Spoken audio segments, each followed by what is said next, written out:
Welcome to Origin Stories. I'm RD. I'm Parrot. We're telling stories behind the digital art revolution Each week we interview top artists. and live stream with the community. Let's go. Today is tomorrow's origin story. Maalavidaa, welcome to Origin Stories. Hi, Roger. Thank you for having me. I'm so happy to be here. I'm happy you're here. We've been on things together. We were on Vertical Yes. Show together. I feel like we've been here before, but we haven't. And so today is the day. Yeah, it feels really familiar in a way because we've been like coming across each other for a bit of time already, like going back and forth. But I always felt like I've always been here, but I don't know. I am glad we're doing it today. I'm just happy. You know how much I respect you, everything you do. So I guess I shall answer your questions. And likewise, how much I respect you. And of course, you know where it all begins. Have to ask it. Maalavidaa, what is your origin story? I guess I'll try and summarize everything because it would be wrong to not talk about my work if I do not talk about myself as an individual, I guess. So for those who are listening and do not know about me, I'm a 26-year-old woman. My name is Alice Renaud. And I'm French. I come from the south of France, in Nice. And my whole life has been just a bit of a up and down, a bit of a roller coaster, to be honest. I've always had like a pretty happy childhood since like, until I was like 10 or something. And then it all kind of started to crumble down a little bit. I had a background with having a bit of issue mental health wise, because I was like in a pretty just difficult relationship with a member of my family. And I guess that without getting further into the details, I've always been really close to therapy and psychology in general. But at the time, it was mostly against my will. And I know it's really weird to just start talking about that as an origin stories, but I feel like it's like a key element of what I am and what I do. Basically, I could not talk about myself if I do not talk about that. So I've always been really close to that topic. And then the more I grew up and the more I became like a teenager, etc., I went into basically a lot of trouble. I discovered about some disorders I had, so like depression, anxiety, OCD as well. So it's all been really intense to navigate through all of this as a young child and teenager and individual in general. I've always been really isolated in the beginning of my life. And then the more I grew up and the more I just started having that kind of like dangerous behavior and always putting myself into painful situations because I felt like that's what I deserved. And by doing so, I've always felt like pretty much alone in life, and I've always try to find something that would help me and will sustain me into life and hold me back from giving up, basically. And I've tried many of those things that are supposed to help you and many of those things that are toxic but give you that kind of relief. But nothing ever compared to the moment where I found passion in life. And that's where everything changed for me, because I feel like I had so many emotions and I was so ahead of my age and I was so out of place in every context. And I just felt so distant from everyone else of my age. and all of this energy that I had, I couldn't put it into something that was beneficial for me, and I've always put it in something that would destroy me. And so when I found passion, and I knew that it was passion, it was being passionate about something, it changed my perspective on so many things. And this thing, my passion, was when I just started my studies as a graphic designer. Because yes, I am a former graphic designer. Before I started my studies as a graphic designer, I was a hairdresser. That's what I did. I did that for a couple of years as a teenager, because I started working pretty early. And I love that. I feel like it gave me a great sense of just like colors and shapes, etc. It kind of was like the beginning of my creative journey, because I never wanted to be an artist. Never in my childhood I wanted to be an artist. I wanted to have horses. That was my goal in life. I wanted to have horses. I'm passionate about horses. I love horse riding. So yeah, when I started my graphic designer journey, I just found that it felt so right, and it feels weird. It felt weird to me to feel for something to feel that right, and to feel like it was familiar, it was comforting, and I wanted to dive into it. And most of all, I wanted to outdo myself in doing so.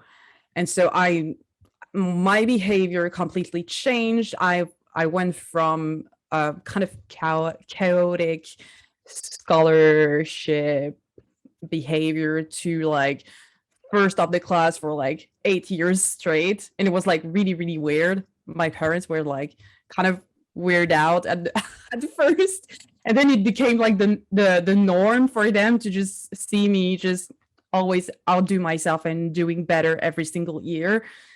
Because I guess I had that kind of I kind of wanted to challenge myself and see how far I could be the best in what I do, because that's what I am. I love a bit of a challenge. I love to have that with myself, not with others, just with myself, and see how far I can push. And so I did that for 8 years.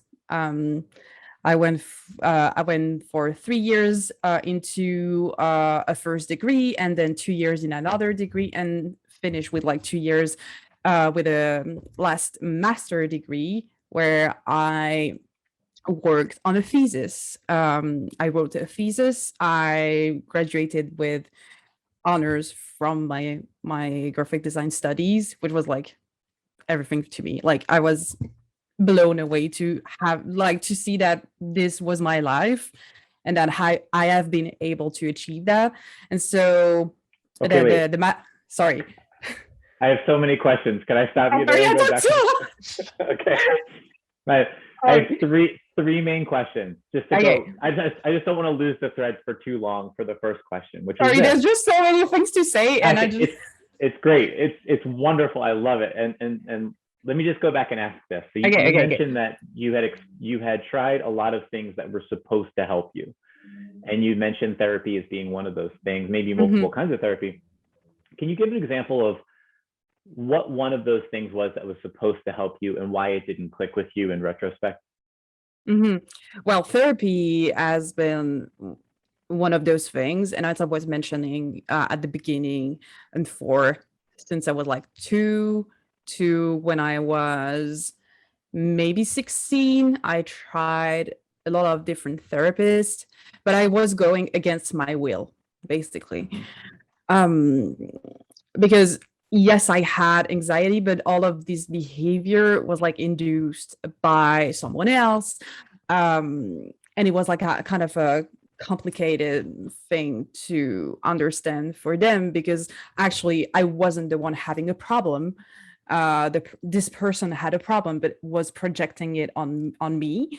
And so obviously I started having problems after that, because when someone tells you you have a problem and you are the problem, you start having problem, and you start acting the part, basically.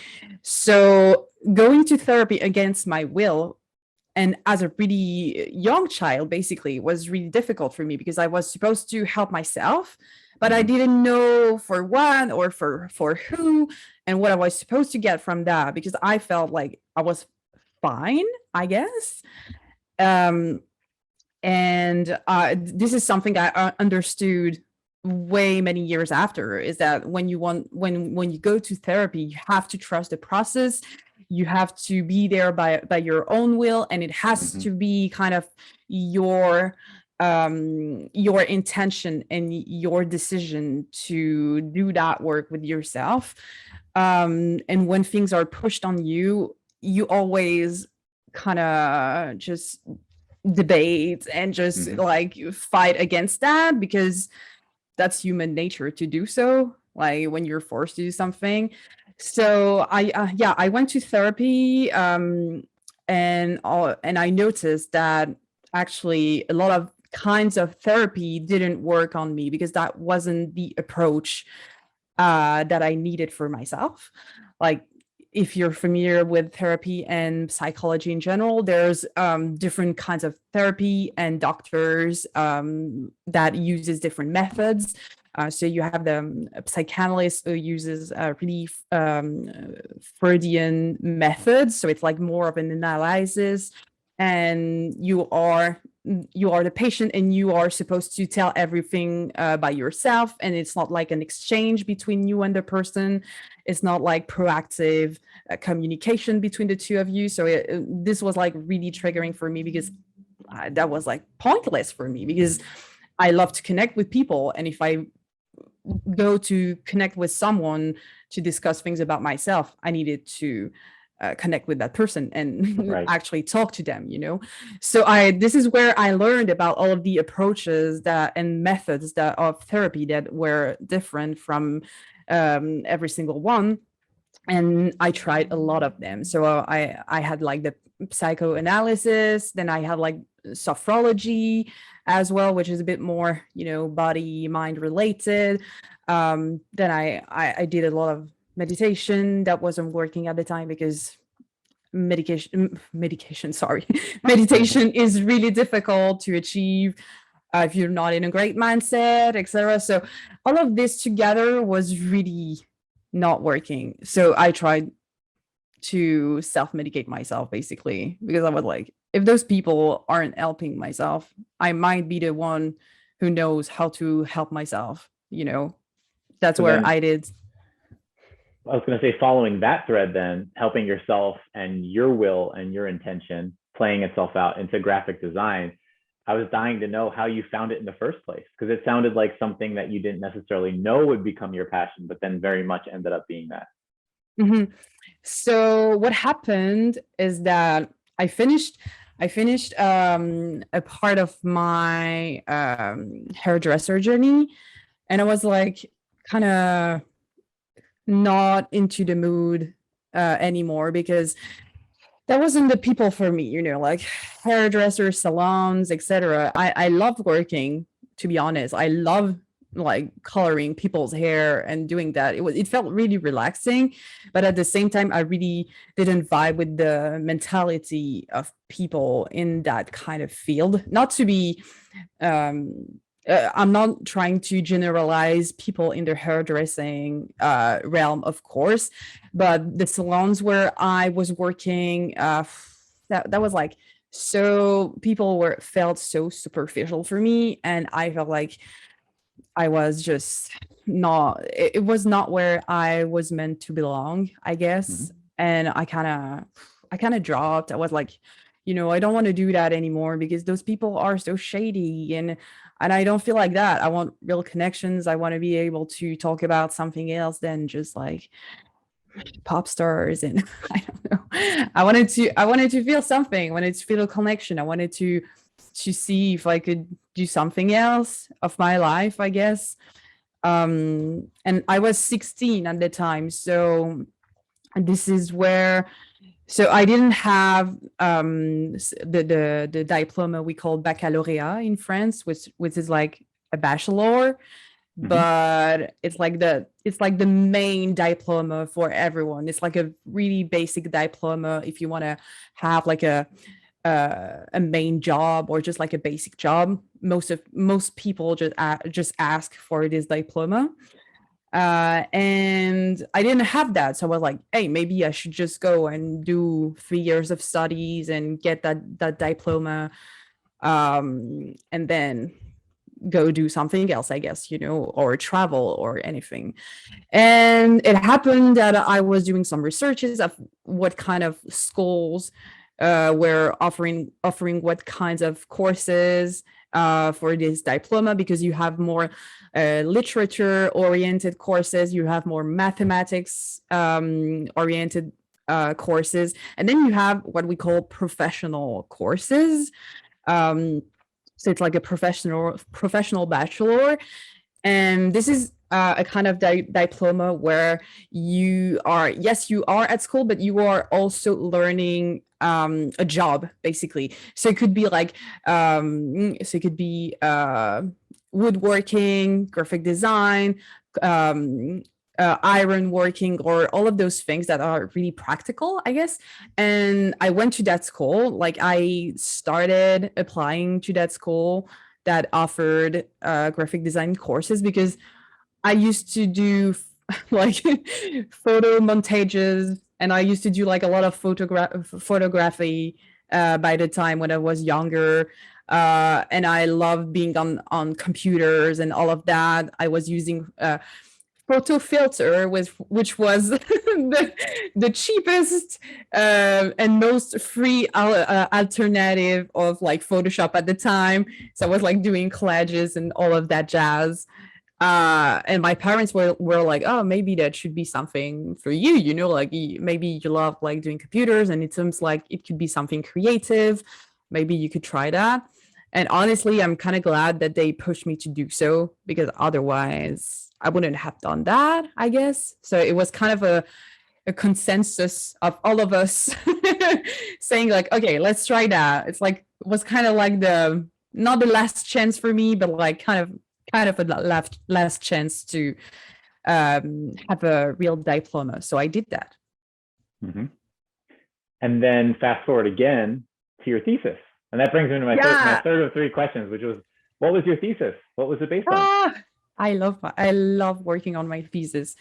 It was like the most perhaps painful experience ever.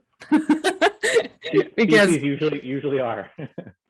It is really hard, because first of all, I never thought that I would write a thesis in my whole entire life. Like, coming from the place I was coming from, this was surreal already for me. It was like, it felt it was such a responsibility to do so, because a thesis is likely to be seen by a lot of people who are doing other theses, etc. And at the beginning, I didn't know what I wanted to work on for my thesis, because we never really asked ourselves during like 7 years of school what really interested us in graphic design, and what message we wanted to explore, and what researches we wanted to do in that field. It's really complicated to ask yourself these questions when you have been kind of monitored your whole school life. You have teachers that help you to understand concepts, etc. And so now you have to think by yourself, which is something everyone's capable of, but it's like kind of being pushed into the void and being like, now you have to find something that represents you and that you feel comfortable researching on. And I feel like, for me, you know how much I love putting my experience in life in everything I do. So I kind of started like watching my work that I did so far as a graphic designer, watching all of the books I've created, all of the editorials and editions and all of those things I've worked on. And I tried to see what was the common thread between all of them. And I kind of started seeing that the way I was apprehending printed graphic design in general, because I was working as a print graphic designer mainly. It was a way for me to try to deconstruct and destroy that idea of like a single book and like a single format and like something that's like tangible and rational and all of that jazz, because it's everything but rational. We tend to the very fact is that we tend to add order into matter because that's reassuring, and that's what books does. Basically, we order thoughts and events into indexes, into chapters, into pages that are numbered, etc., when everything is really much more of a disorder in general in life. Everything's like expanding, and like I felt like it was interesting to explore that idea of order and disorder in printed materials in graphic designs, basically. And I was much more interested about the books particularly, so which is why the title of my thesis was called En découdre avec le livre, which is a French play on word to kind of say like dealing with books and deconstructing books, basically. And by doing so, I was able to find similarities into the way that books were shaped. So their covers, their pages, facing one another or turning their backs at each other, and the way we as humans always refer about books when we say something about ourselves, like reading into someone like an open book, or turning the page when we have to get over something. And I was always wondering, like, why do we keep referring to books as something so close to ourselves and our behaviors and our psychology, basically?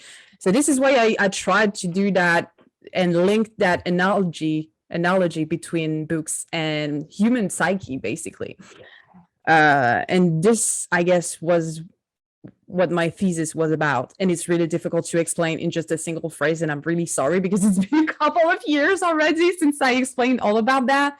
But it was all about trying to link those two realms that are kind of antagonist at the beginning, because humans, they're not books and books aren't humans, but the two of them together are a synergy, and they are representative of order and disorder in a single shape. We as humans have order and disorder in ourselves, and books have the same patterns as well. So it's I don't know.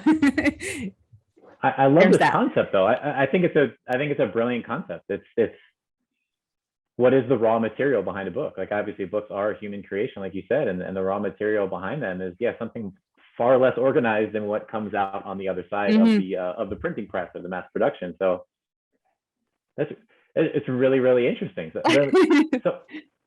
how does that then play forward into your art? I guess what I loved about the thesis in general is how it made me push the boundaries of my concepts and my thought process, because it made me think about ways of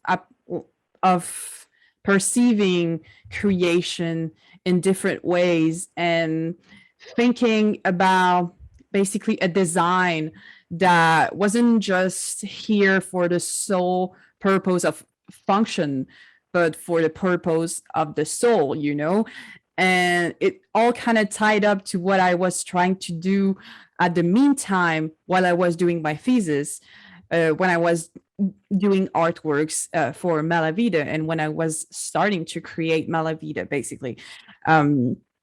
Because when I started Maalavidaa, it was based on kind of an advice from my therapist at the time, which was a a Jungian therapist, so inspired by Carl Jung researches. And if you're familiar with Carl Jung researches and analysis, he uses a lot of the creative process into his researches and in his approach of therapy. And when she saw all of the artworks that I did, she really felt that it was like something that was helping me in ways that words couldn't. We used to talk a lot, but there's so much you can say until there's no more to say. And sometimes you have to use different mediums to express yourself. And when she saw that, she was like, maybe you should just start using those images and like perhaps post them somewhere, like she was like, Instagram or something, like those social medias. She was an older woman, so she was like, I don't know, the social media, the Facebook, and I was like, yeah, maybe not Facebook, like maybe more Instagram. But yeah, basically she kind of pushed me to do so, and it all started tying in together because I was doing my thesis on one hand and I was doing Maalavidaa on the other, and the thesis gave me the courage to think about my life as a creative and my journey as a creative as a way of designing emotions. That's not a work, that's not a job, like that's not something I could find in job offers online or something, because I was starting to see to check for job offers, etc., where I could perhaps take my research further for what I did for my thesis, maybe trying to be part of like a publishing house that did like really different kinds of books, like really unique books or something. I really loved artist books as well at the time, but it was really difficult to find such job, to be honest, because it's so specific. And then I was like, maybe I should just create my own job, because actually I want to be a designer at the service of emotions and feelings and mental health, because that's what I love to do. That's my two passions in life. I started from a point where I wasn't interested in being an artist. I wasn't interested about therapy, and now it has become my life because I've grown interested about those topics, and so much interested that I want to be able to convey those topics and talk about them with others and convey all of those concepts into my work, I guess. But you found a hybridization of those two topics. It's interesting that you didn't necessarily want to do either one, but yeah, you found this wonderful amalgam of both of them. I have to ask you this: where does Maalavidaa come from? The word itself. Yeah. The good jokes of younger self. So this I don't know what I felt like. It was a great idea, but at the time it felt like a great idea. I was with my mate in school, so maybe 8 years ago or something. No, not 8 years ago, like six years ago or something. Sorry, time is really flying by. But I was like, so I have to find a name for my Instagram account, right? And I have to make it catchy because I don't want it to be my name, because at the time I wanted to dissociate Alicia Reynaud from Maalavidaa, because I still wanted my name to be associated to my graphic design projects. I was like, let's create a persona for those kinds of artworks and that kind of specificity of mine, right? So me and my friend, we have a lot of dark humor together. We have that kind of humor about our depression, anxiety, that is like a coping mechanism to ourselves. It's like, oh, I'm in so much pain, I deserve the pain, and all of that jazz. It's a really bad coping mechanism. Not advising anyone to do that, but that's like how I do. Like, that's not part of Heal the Deal. No, I mean, we do that. We do that. I do that because I'm sure everyone knows that it's a joke and it's a coping mechanism. But if I see someone doing that, I will say, no, you're not. You don't have to degrade yourself to make you feel better. You don't need that. You're great. Anyways, I was doing that. I'm trying not to do that too much by now. But we started joking about the fact that my life was hell and like my life hurts, basically. And all of those words started to come together in French. And if you're familiar with French, j'ai mal à la vie means my life hurts. And then we started like reducing that sentence into mal à la vie. And then I was like, okay, but that's French. People won't understand that because French is like impossible to understand. It was like, maybe we should just use it in another language, like Maalavidaa, j'ai mal à la vida. And then it turned into Maalavidaa. And I was like, okay, well, that's Maalavidaa, I guess. that's the story of the name. So yeah, and also the fact that Maalavidaa in Spanish means like bad life. So it all tied together. You know, it was like it seemed like an evidence, I guess, but it was a really bad choice. Well, it's so I mean, I know that you're treating it as a silly origin, which and which maybe in some ways it is, but at the same time, it's interesting, right? In that it refers to or harkens back to some difficulties, but now you're in this position where you are blending art and therapy for so many others. So I don't know. In other ways, it's a really interesting name to carry forward. Yeah, and it has a cute story. To be honest, it reminds me of being like a moment where I was becoming myself. It reminds me of so many memories as well of one of my best friends in the world as well, and it's all great. I'm really fine with that. It's just that when I talk about this story, I just feel like it's not like really refined or polished, but that's the real deal. Well, I think one, it's amazing that's the real deal, but two, if you never told the story, I think the name Maalavidaa actually does sound quite refined and polished. So oh, really? Yeah. Great. Well, that's great to hear. I'm glad. I mean, at least it's easy to recall, I guess, even if people don't know where to put the A's at the end or the beginning and all of that. That was my only trouble. It was originally learning where the double A's go. That's okay. Sorry. I had to put the A's in there because Instagram won't let me, because Maalavidaa was already a brand of like audio visual tools, I guess. So it was like, hey, I have to add those A's somewhere. So there's that. And now it's trademarked like that. So there's nothing else I can do. It all works. Although in some random places you do find whoever has typed it or used it will go non-double A's. We'll just go. Yeah. Yeah, there was a bit of a confusion by the time before I trademarked the name, because some people like to write it with one A, and I myself tended to write it with one A as well sometimes. And it was like, no, I have to make it consistent, because otherwise, well, for Google, it's going to be bad. Right. And then I have to be consistent, because especially when, like going into NFTs, etc., you want to make sure that that name is related to you and that everyone's going to write it as is, because otherwise it just confuses everyone. And it could also you could also face people who are trying to impersonate you or something. So just wanted to make sure that it's all neat and steady right now. You just used the phrase going into NFTs. How does that happen? I don't know.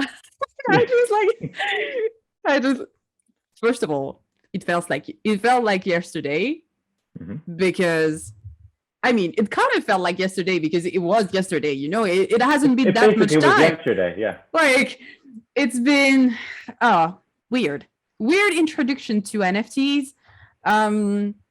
First of all, I discovered that I had an email from Tommy at Nifty Getaway in August 2019, I guess, 2019. So yeah, I had this email from them in my spam folder, and I didn't answer because I never saw it. So when I saw Alexis, so Euphoria, dropping something on Nifty Getaway, I was like, huh, where did you connect with those guys? Who are they? And like, what do they do? And what the fuck is that? And it was like, yeah, they reached out to me in my email, etc. And I was like, oh, okay. And he said like it was in his spam folder, I believe. And was like, oh, let me search that on my email. Yeah. And then I found the email of Tommy in my spam folder, like, and it's been like 3 months already. And I was like, shit, I'm stupid. Like, I should check the spam folder more often because then I was like, I was replying and I was like, hey, so sorry. I know it's been 3 months, but I didn't saw your email. And do you think like there's a chance for us to connect at some point? And it was like, yeah, sure. No worries. It's fine. Blah, blah, blah. So my really first experience actually with NFTs was with Foundation V1. So before the Foundation V2 that we know nowadays, and they had so that kind of half physical, half NFT marketplace, and I was and I started selling. So some kind of magic prints of mine there. So these are the prints that shifts colors with the angle, etc. I started selling a batch there, and I also sold an NFT, but it was on DAO chain at the time. So it was really different. It was like not Ethereum. It was like just a first test from them, and they quickly revamped the whole platform for V2 on Ethereum because that's what people wanted at the time and they were asking for it. So I usually tend to think French people struggling. I tend to think at my first NFT sale and experience in January 2021. See the dates. It was in 2020. I was going to go back. I was like, I don't think it was August 2019. See, I am so confused at time because like you know how it's been weird to deal with timing for the past 2 years, right? And now I'm just I don't know. So yeah, sorry. 2020, then 2021 comes the first Maalavidaa experience with NFTs because at the time I was trying to apply to Super Rare because Alexi introduced me to that, and then we have this Discord group with Blake Catherine, Bill Ellis, Justin Mahler, Too Much Lag, and all of our friends and family, basically the family wave as you know them. We have this Discord group and everyone started talking about Super Rare and everything was like, so what the fuck is going on with Super Rare and what's that and what's Nifty Getaway and what are NFTs and why should I do that? And like everyone was like kind of skeptic but kind of interested at the time. And so everyone started applying. Some of my friends were accepted more quickly than I did because I believe it took me like 4 months to get accepted because I applied like in October and got accepted in like January or something. You were like you were just past the time when it was a lot easier. Like that summer, I feel like the people that I talked to, it happened exactly like in a day or in 2 days. Then all of a sudden in your time frame, then it starts to take multiple months. Exactly. Multiple months. And I was so anxious because I was like, oh, they do not want me and they feel like my work is not great enough to be on the platform because, you know, there were like a lot of people doing 3D artworks already in the platform and I don't do that. And I felt like maybe they just would decline my application because it was not digital enough for them or something. I don't know. I felt so, you could ask anyone, like you could ask Alexi. I was like bragging about this for months and weeks. I was like, so I haven't heard back from Super Rare. And at the time, it was like kind of one of the rising platform. There weren't as much platforms as they are now, etc. So everyone wanted to be on Super Rare, and I feel like everyone does want to be on Super Rare still, because it's a really great platform and ecosystem, in my opinion. And then eventually one day they reached out to me, and they onboarded me in January, and I felt like it was the best day of my life. And that hopefully did not go to your spam folder. Hopefully it came right through. No, it was great. I checked like a mad woman, like every single day. I checked my spam folder, everything. And so I start minting an artwork there, my first artwork, and nothing happens. And nothing happens. So I'm here, I'm there, I wait. I start promoting it. I start connecting with a lot of people, amazing people all around the world, building friendships, etc. But I still don't have any interest in my work, and people don't have interest in my work. And I'm like, oh, okay, well, like we weren't familiar with the fact that we had to wait, and be patient for ourselves at the time, because it was kind of rising already, and everyone was like starting to sell super fast, and we weren't maybe communicating as much as we are now on the fact that sales do not happen overnight, etc. So we weren't as much educated as we are now, I guess. So my expectations were really high, because that's what I do. I have really high expectations for everything. And obviously it made me feel really anxious, but then with patience and another meeting, things happen, and I sold the two of them in one single row, basically, to the same collector, and it was like the best day of my life ever, because I made more money than I ever did in like 1 year. And that's Cactus, right? Cactus buys collects the first two pieces on Super Rare. Yeah, he collected quite a lot of my pieces at first. I'm really, really grateful for him to do so, because it really made me feel so much more confident about my work, and talking with him and having this connection with the collector also made me more comfortable to reach out to more collectors and having this conversation with them, just like yourself as well. And I just love the fact that he was touched by what I was writing and what I was doing, and it was like, this is resonating with me, and it's enough for me to collect it. And I was like, really? Don't you want me to do like, I don't know, like a dance or something? Like I could add something extra, because I don't know, it felt like so weird. But so well, I mean, like just observing these artworks on Super Rare. So hallway scenes for things to regret, right? And then just after that, to exist is to survive unfair choices.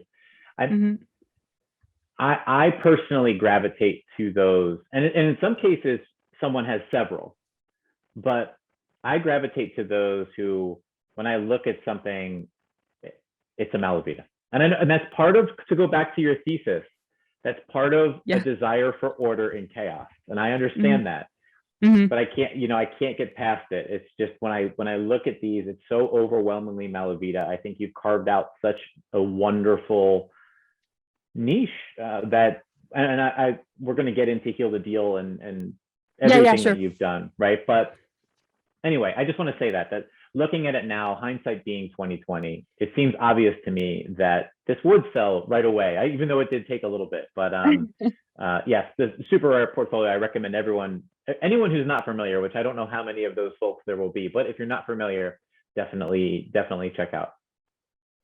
Yeah, totally. I feel like I love Super Rare for my really Maalavidaa portfolio, for example, like, those really traditional Maalavidaa pieces that kind of screams my identity as an artist. But then I also love using other platforms for different kinds of work, and I feel like it's interesting for me because it actually allows me to step out of my comfort zone. So for example, the things that I minted on on Foundation, for example, I had 2 artworks there, and they're more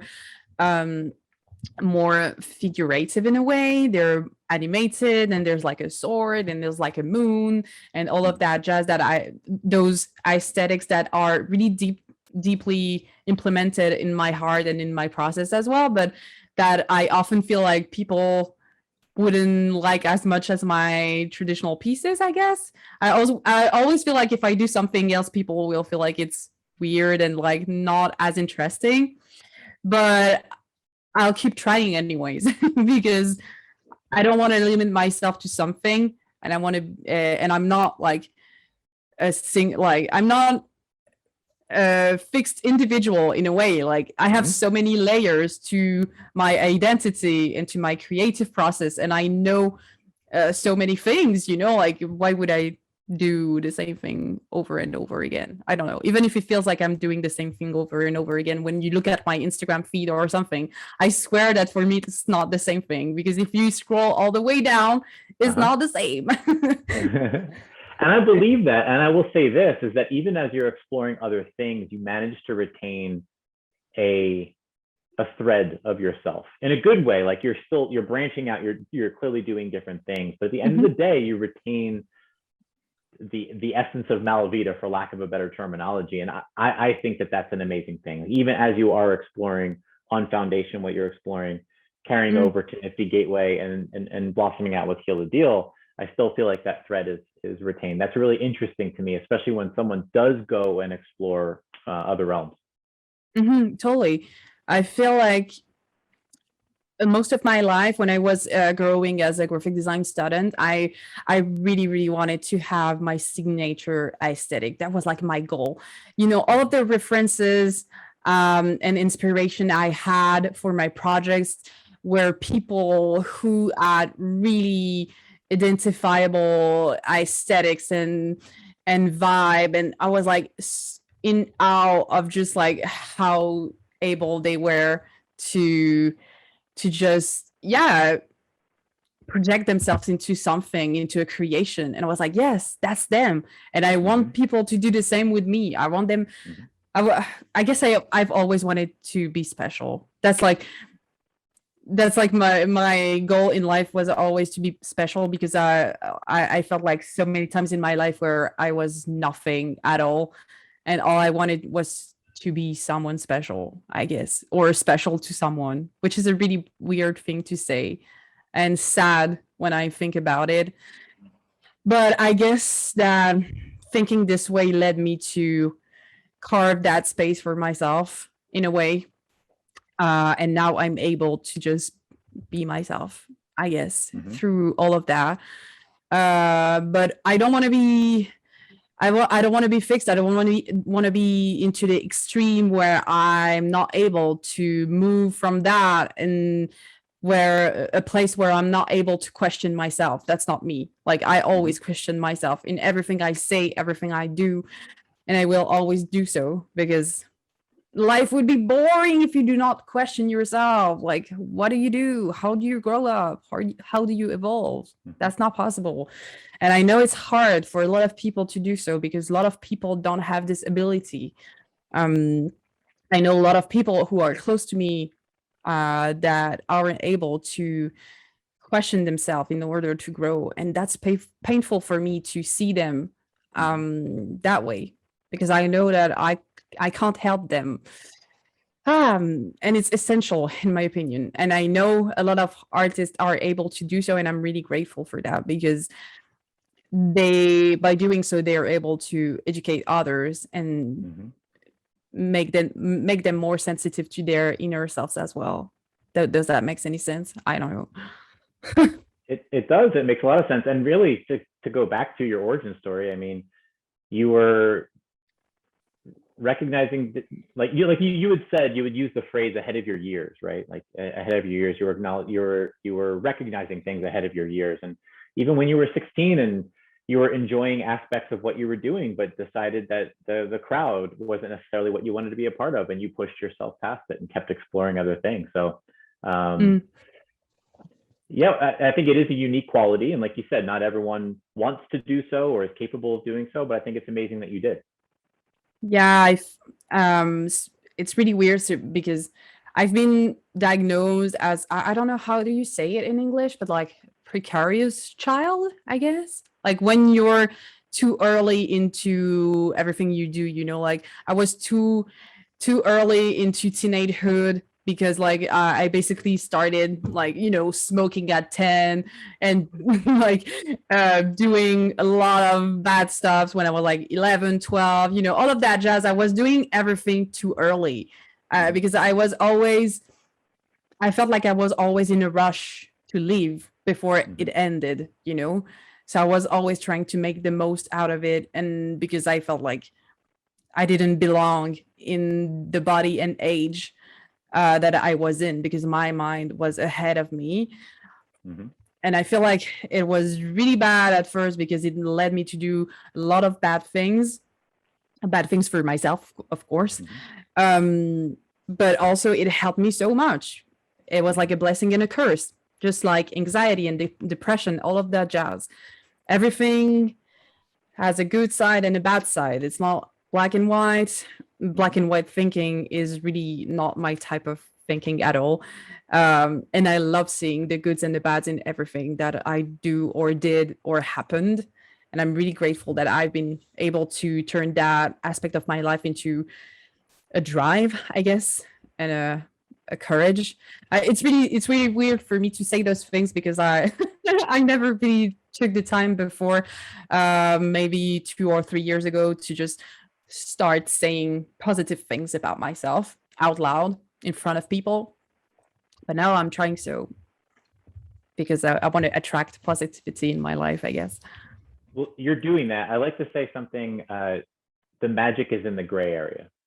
So hearing you say that, totally. like life is not always black and white, right? Like dancing in the gray area is where that really is where the magic is.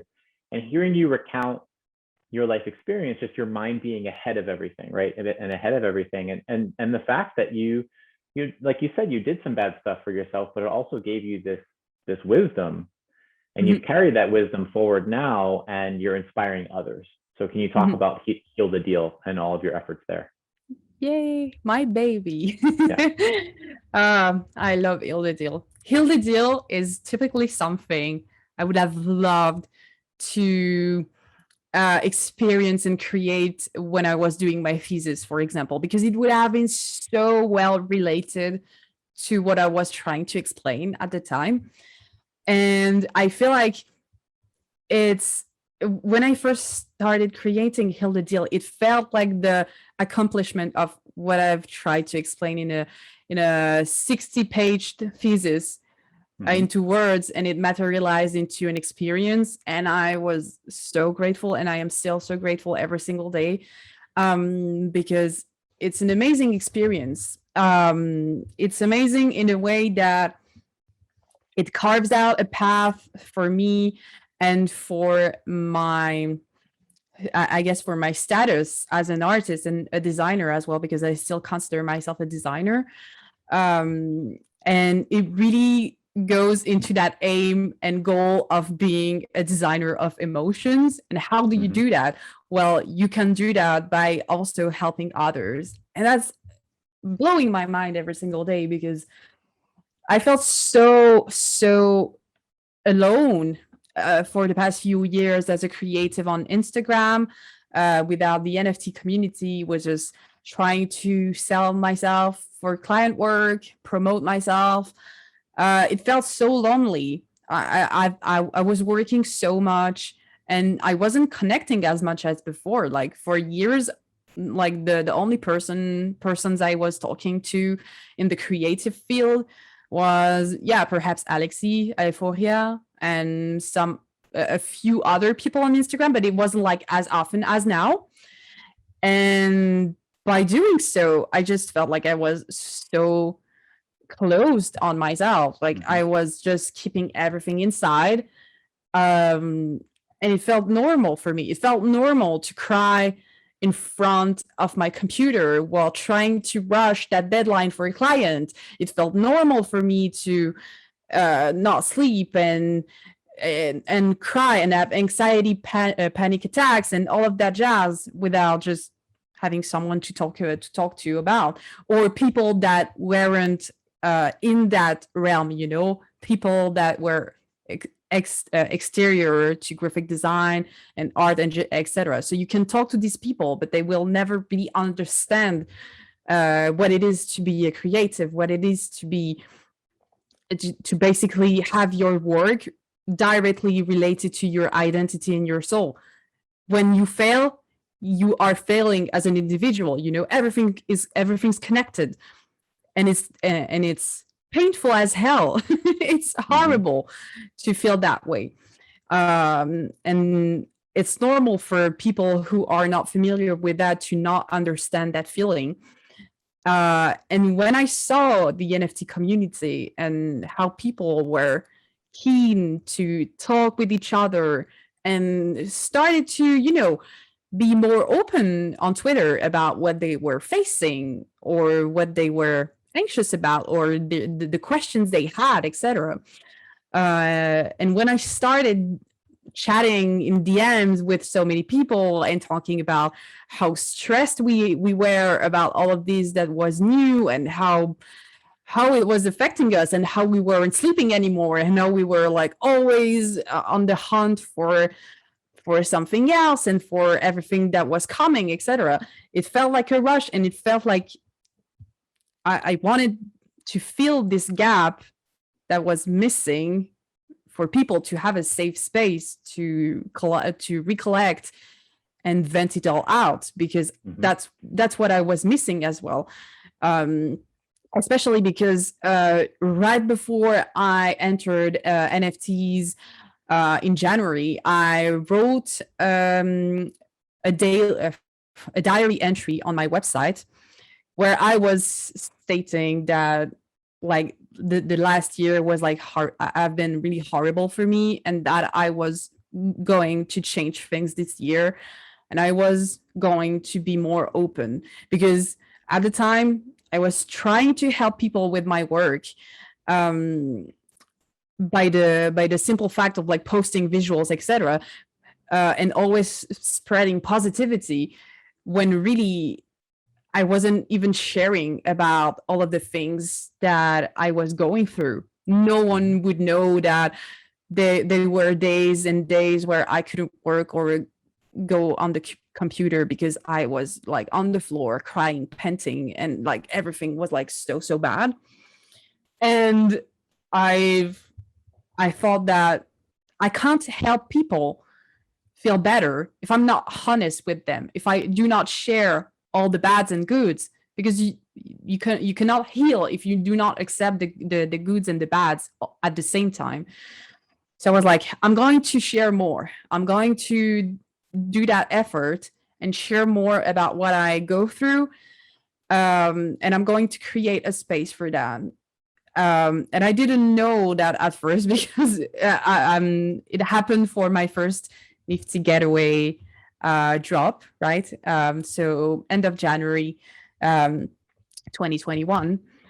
And I was really just thinking about what I could drop on Nifty Getaway.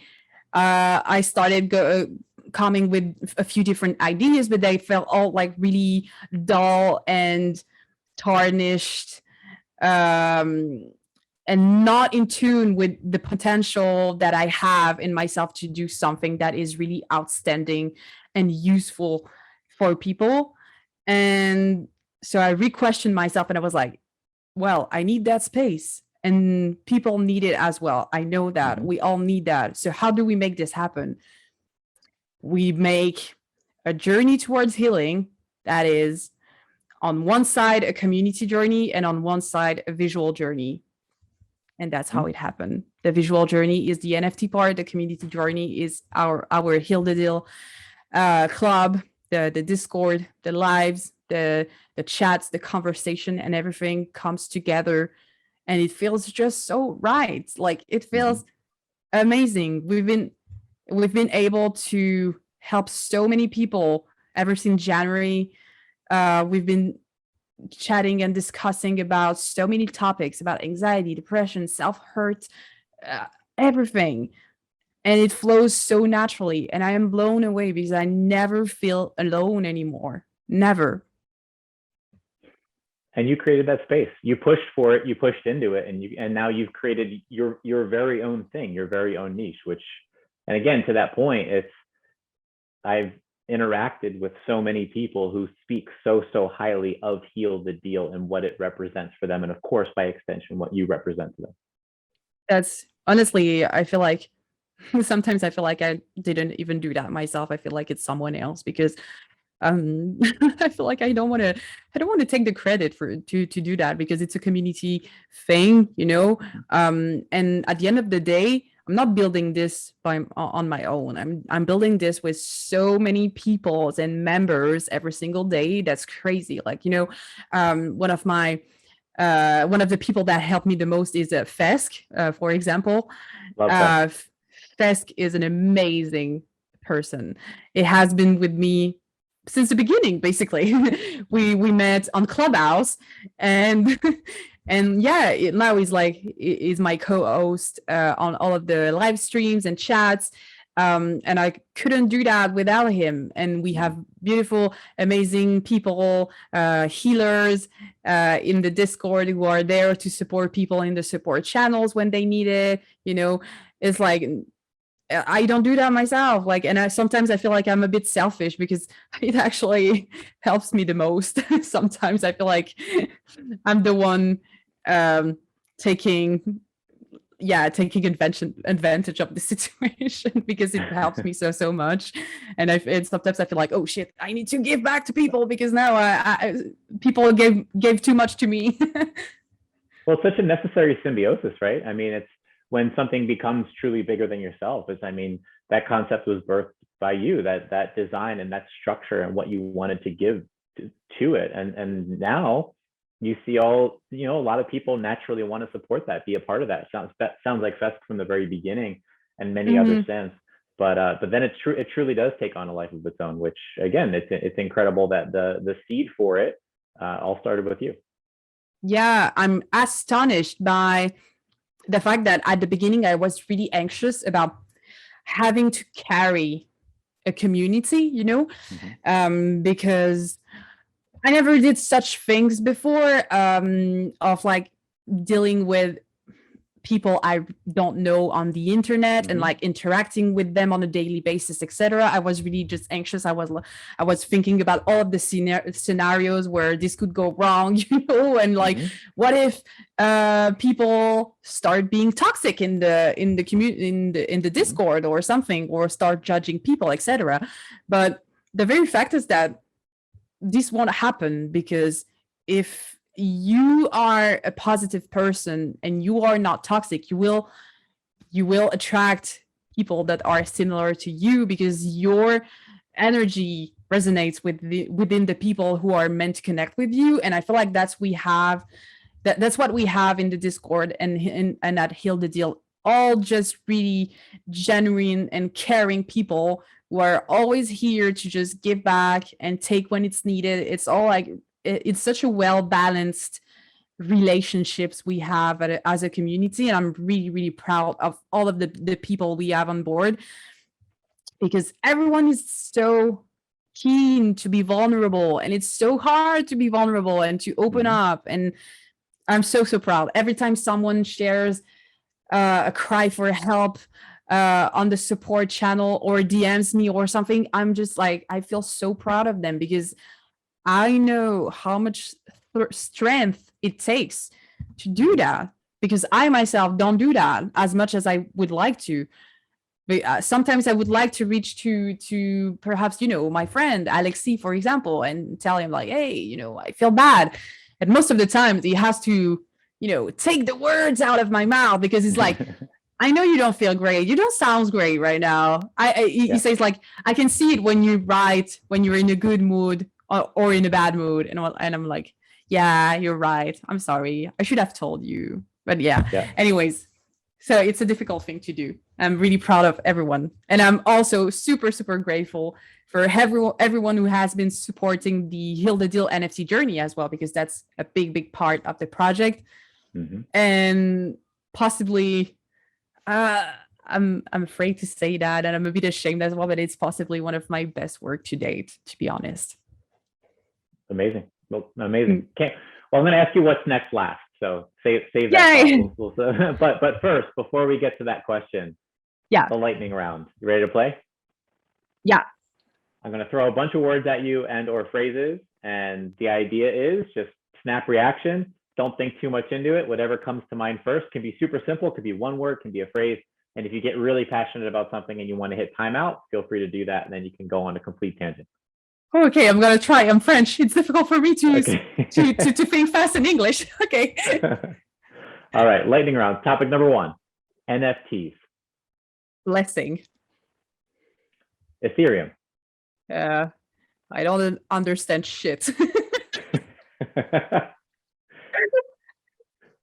Color. Holographic. Mm-hmm. Healed the deal. Love, love, love, love. Euphoria. Bestie, best friend forever. Too much lag. Father crypto, but baby father crypto, like crypto daddy.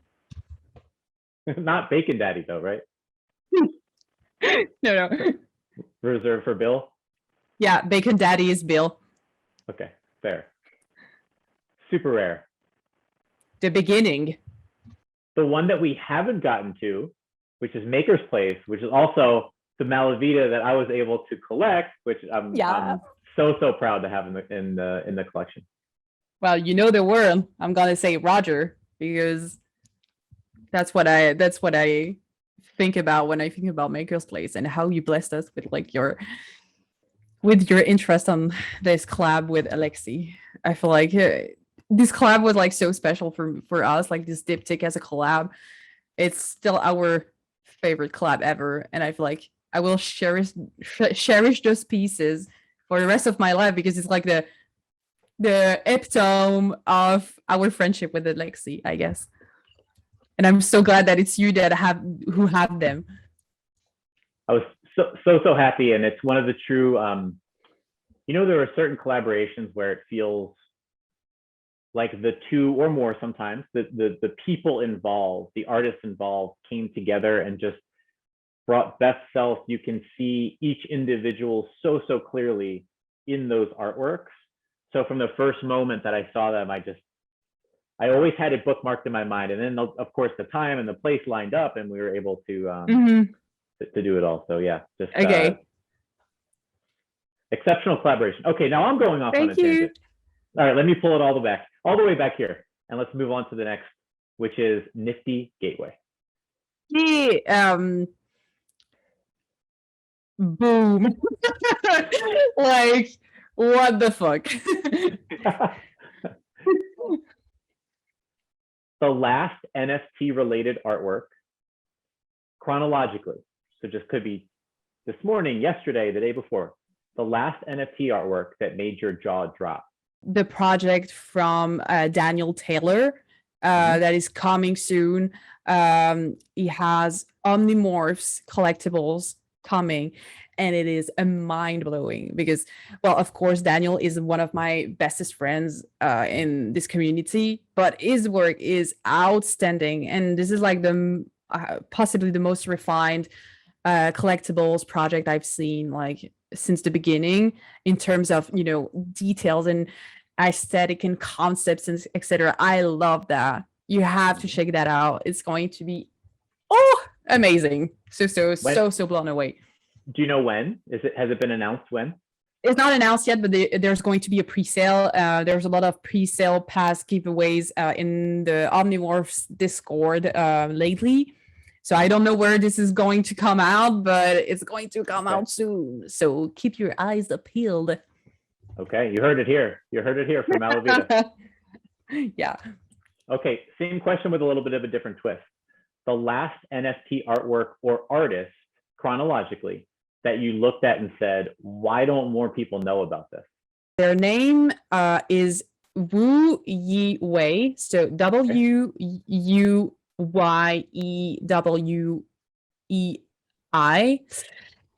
Their own foundation. and it is a mind blowing. And I don't know why they do not have like more exposure. I mean, they have, of course, beautiful sales already, but their work is like so detailed and like across, like it comes to the frontier of manga illustration, but with like so much edge to it, and it's like, oh, so good, so good, love it. I will link to that in Twitter show notes as well. Yeah. All right, and Maalavidaa, the last question, most important for the next step of your journey though, is what's next? What can you tell everyone who's listened along, who's vibing with your origin story? I knew about you, didn't know about you, learned some new things about you today, but what is coming? So many things. I can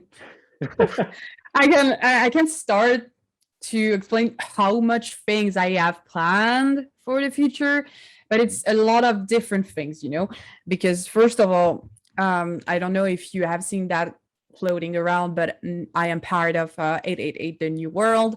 I'm going to be head of mental health and artist wellness there.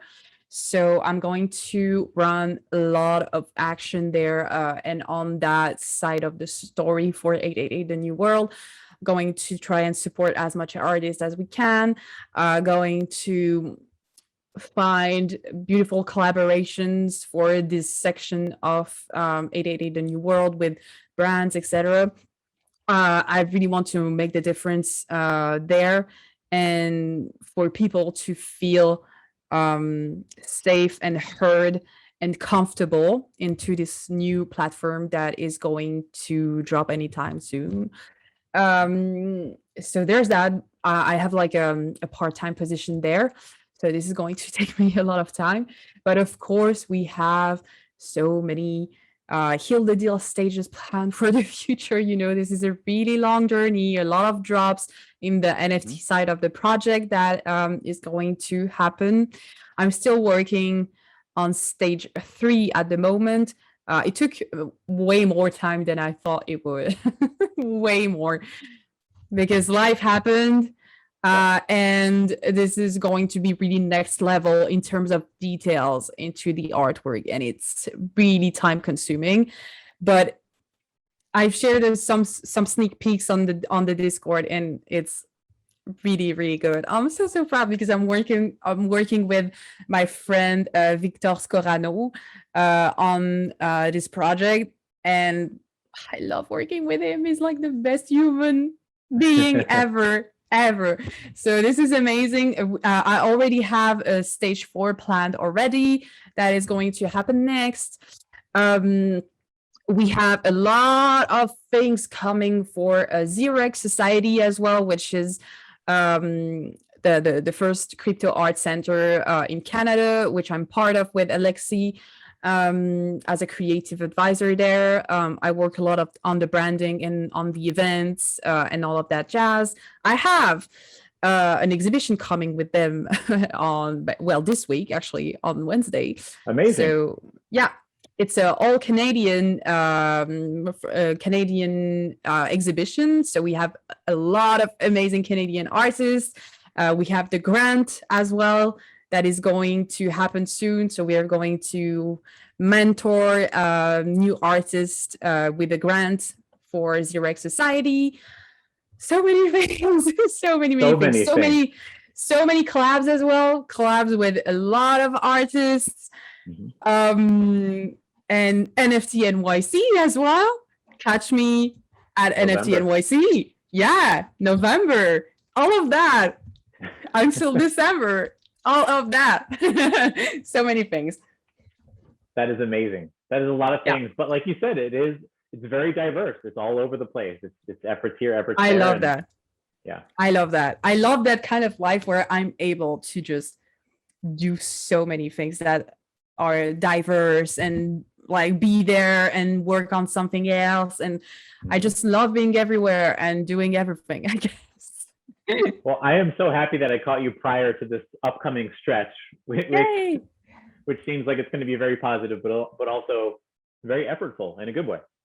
Yeah, totally. I feel like, and I can't wait for us to just meet along the way. I know we're going to catch up at some point, and I'm looking forward to meet you in real life as well. In real life, I can't wait. It's going to be November. I'm going to be there for sure. NFT Yay! Everyone come. I'm looking at a trip to Canada. How about that? Yeah, totally. Can't wait. You're welcome anytime. You have such a great and dear place in my heart. So you're mostly welcome with your little family whenever you want. Thank you so much. Maalavidaa, origin story in the books. Now it's official. Now we have it. You're going to be episode 43 forever. And thank you for spending time today. We did it. We need to do. Are you going to do like an update of those, like at some point, like down the years? Because I'm curious. Like, for sure, I can't envision not doing origin story milestones or like some take on it where I have original guests back, because as we know, so much happens so quickly, and I imagine a matter of months. I was going to say a year, but not even that. I mean, a matter of 6 months down the road, who knows where we'll all be, what we'll all be doing, what milestones will have occurred. So totally. And can't wait for part 2. Yeah, we need to know more, and I want to know more about you. When do we have that? I want that. I need a full radio show of yours. Mine is coming, and I'll you can submit a question, and we'll make sure to get it in there. But it's actually coming. It's been talked about recently, so I think by NFT NYC, for sure, I will have mine out. Okay, I'll take you on that. Deal. I got you. Okay. Thank you, Roger. Bye.